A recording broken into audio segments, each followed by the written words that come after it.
Alright guys, welcome to part 2 of geolocation in apps, and also we're going to talk about IoT today. So, as you can tell, I'm in the middle of nowhere, and I do mean nowhere. And the problem with that is that my phone, as you're going to be able to see in a moment, has no coverage whatsoever. I'm barely receiving any edge signal, and GPS is finicky at best. So first problem, if you're building your app and you're going to be sending data to people like me at the moment, you're going to have to worry about what you display as an app in the background. For example, if I turn on Google Maps at the moment, you're just going to see where I'm at and nothing else. Now imagine you're building an app and you want to send that data back to the server to do some fun stuff with it. Now, first thing you have to worry about is the GPS. As you can tell, the GPS on the phone may or may not work because if you have too much of a tree coverage, it's not going to work. So what you may end up doing is grabbing a different kind of GPS in your IoT device. So here we have a bit more of a higher level GPS that may do a better job at capturing signals from the satellite. And really that's going to depend on the coverage and how much power you're going to do. That's going to take a lot of power from the device as well. But let's say you have the GPS signal, you know where you're at, you're going to have to send that back up. You've seen on my phone, I barely have edge coverage, so I'm not going to be able to use an app to do that. In this case, you have a few options.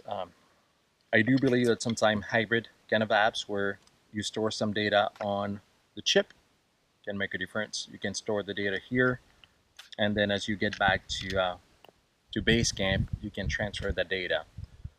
Based on your needs and budget, you may want to use the Iridium system. Satellite navigation, yes, it's pricey, but for some people, it's just a rounding error compared to the convenience it gives them. Or you can go other ways, other means. For example, here in France, in some countries in the US, you have something from Sigfox. And Sigfox works on the 2G network. Now, here's something fun. Sigfox is supposed to work all around France, but as you can see right now on the map coverage, I've been clicking on that thing all day long. Today is the 31st, and we have not been able to receive any signal. So just because you're supposed to have coverage everywhere doesn't mean that's going to be the case. And of course, you may also have heard of a technology named LoRa. Um, it's kind of the infamous unicorn here at the moment. No one has really seen it or played with it in a wild environment. If at some point we get some movement and be able to get our hands on one of those devices, we'll try it. No worries. So you had your GPS signal you're able to send up.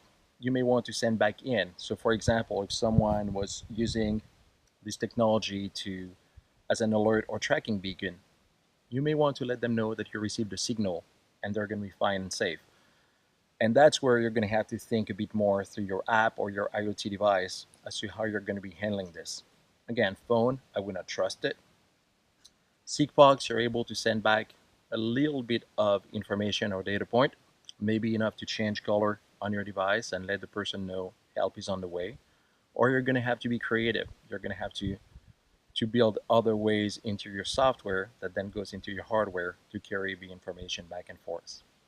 So my recommendation to you is that instead of working from your office in the middle of the city, get out, come to one of the spots like here, middle of nowhere, no coverage, and see how well your application or your IoT device is working. Because if it's working here, it's going to work everywhere. Until next time, have fun and make sure you subscribe to our YouTube feed.